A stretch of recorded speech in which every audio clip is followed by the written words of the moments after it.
Hey, what's going on, guys? Hope y'all are doing good. Welcome back to the garage.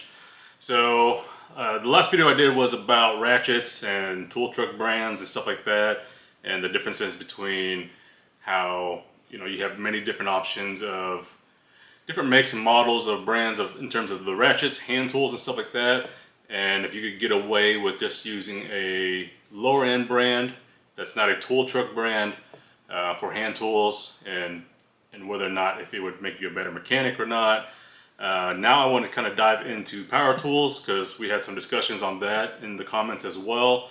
So y'all stay tuned.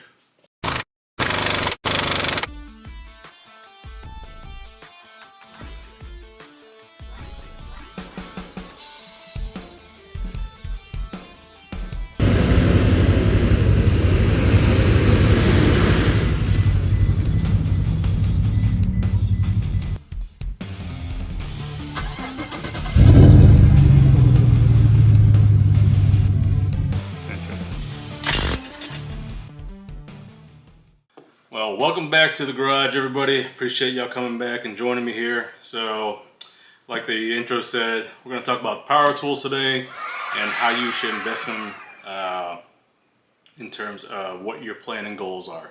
So, digging right on into it. When it comes to power tools, if you're in the automotive industry, my opinion on that one is you should really generally invest in something that you know that's going to last you both short term and long term. Now, in my last video, I discussed about with hand tools, you don't generally have to invest too much into in the very beginning because one, you don't have a lot of funding, and two, when it comes to tools, it can get pretty expensive and you don't want to get into debt. And then three, long term. I mean, are you going to be in this industry long term? Is this some, you don't know from day one if this is going to be for you. With life, anything can change, right, guys? So, but with power tools, it's a little bit different outlook on it because to me, with power tools, it can make or break how your day goes. So, now obviously, there's a wide selection of tools out there in the market. There's tons of brands. Which one's the best for you? Which one's going to fit your budget? Those are things you always want to consider. And there's always a different selection of where to invest your money in. When you got impact wrenches, cordless ratchets, drills, there's a ton of selections that you can kind of look into and decide, okay, which one should I invest my money in the most? And which one can I kind of skimp out on? And those are things you want to look. And, another aspect is, which battery platform do I want to stick with? So those are questions you should always ask yourself when you're doing your research with power tools. So on my tool cart here, I've got a couple brands here, and obviously they're all red. I like black and red, that's my thing. And that's another thing you might want to consider too. Are you a red tool type of guy? Are you green? Are you orange, purple?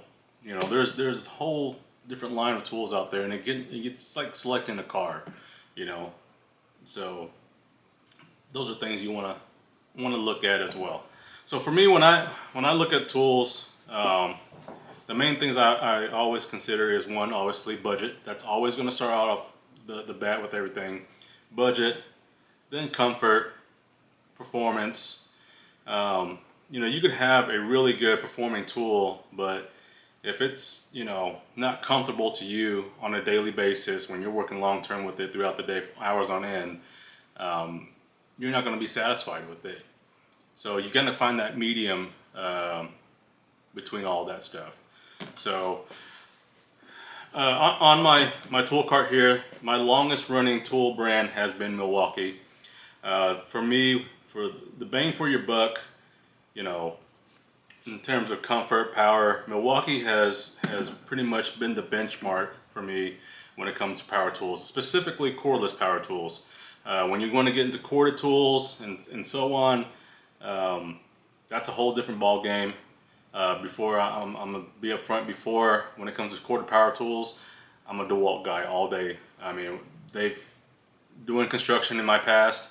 They've been phenomenal. But for automotive purposes, Milwaukee has been a leading industry leader in terms of innovation, coming out with good tools, long-lasting tools, and They've just been really great. So between the M12 platform, the M18 platform, they've pretty much covered a lot of areas with what they come out with, like the ratchets, the impacts, drills, lighting, all kinds of things. So, and that was one of the big selling points for me. So when I switched from DeWalt to Milwaukee, before I did, I reached out to DeWalt directly and was like, hey, you know, I'm doing a lot of timing jobs. I want a cordless ratchet. Are y'all gonna come out with any? You don't have anything yet. You know, I'd hate to switch battery platforms. I hate to switch, tool brands. And this was years ago, and they pretty much said at the time, no, we don't have anything in the plans, nothing in R&D as well. So that was kind of the icebreaker for me. So at that point, I just switched over to Milwaukee. At first, if you look at some of my older posts, when you looked at my power drawer, you saw a mixture of red and yellow. But over time, eventually the yellow faded out and all the Milwaukee came in.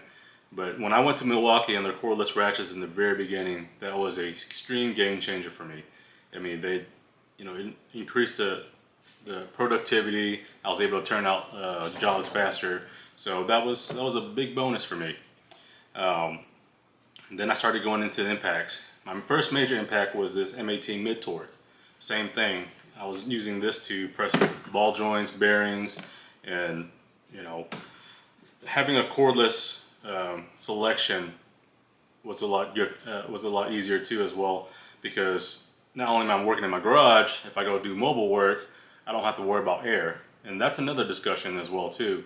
When it comes to budget, if you're going into the industry, look at options of running air tools first before you get into the cordless, because obviously you can get a higher selection of air tools for a lot cheaper, but it comes with a lot more power. It's tried and true when it comes to air tools, but the only problem is that you have to be always connected to an airline. But most shops provide air. Most garages you usually have an air compressor, so that's usually not a problem. So I mean, it's just one of those things that you got to think about as well. As far as the price ranges, you see a selection here. I got my Snap-on over here. I got my Milwaukee, and then I have my Bauer tools. Now, I don't really need all this, but that's just something that that's my own problem I got to deal with. But with pricing and budget, make sure you fit into your budget what you can afford at the time, and what you want out of that tool. So if you're mainly doing tire rotations, tune-ups, and stuff like that, you may not want to think about this stuff yet. You may want to just look at Milwaukee, or possibly a lower end, depending on that as well too. And then once you started getting into like suspension, front end service work, engine work, rear end work and stuff like that, then you can start considering, okay, what's going to be more efficient, what's going to be more powerful. All right. So when you look at the price ranges of the tools, you're obviously going to notice, like I talked about earlier, comfort. So let's look at this. So when you look at the price ranges between tools, regardless of how you look at it, there's a big difference between things. Now, obviously, this is a 1/2 inch, but the 1/2 inch Bauer and the 3/8 are both the same size. And when you compare the two, there's a huge difference between them. Now, even though this Bauer may kick harder, but it comes with a price of, the bulkiness, the size, the weight of it, This is going to be a lot more comfortable for you day in and day out. Same thing with the Snap-on. You're paying for the little differences, but at the end of the day, those differences can count when it's making you money, right? So like this one, I mean, they're both pretty similar in prices. Obviously the battery sits a little differently, but they're pretty similar in size, and not price is size. I mean, as far as price goes, this one's a lot more than this one, and this is an older generation, obviously. So there's newer ones out there that cost more than this one, but I've had this one for 8 years and it's been doing great. But the switches are different. With this one, some people complain about it getting caught and breaking off. I have not run into that issue. Um, but I do like the switch on this one. But again, even though this one's about 60 bucks MSRP, it can go cheaper, obviously, with sales and coupons and stuff like that. And this one you're probably looking at about 100, not including the battery. So you may find one on eBay or something with the battery, or on Marketplace. But just bare tools itself, looking about, you know, almost anywhere between 30 to 50% more in pricing.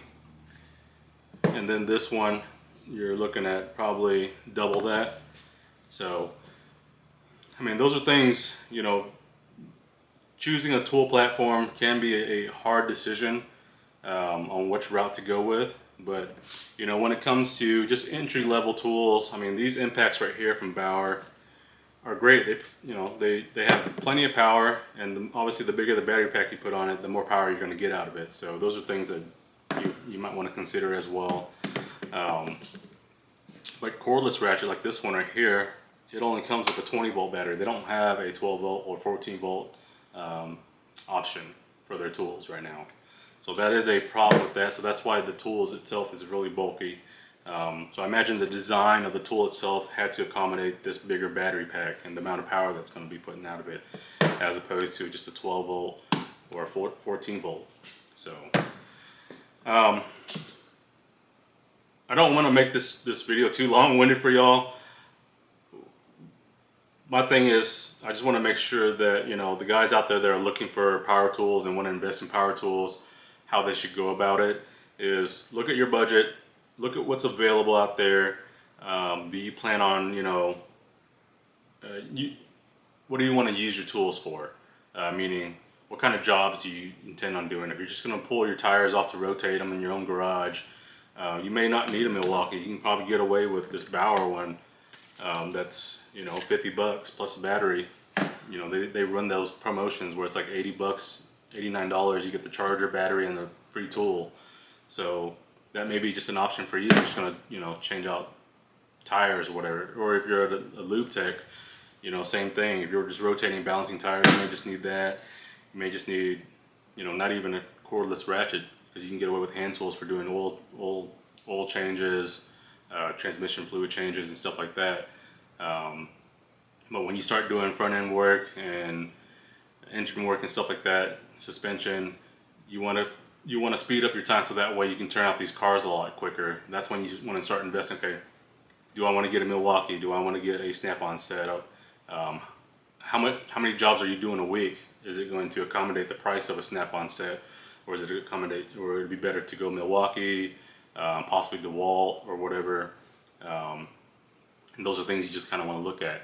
I know if you want to go even more budget-wise, you can go down the Hercules path. They got a great ton of selection. They got, you know, similar size ratchets to this with long necks as well too.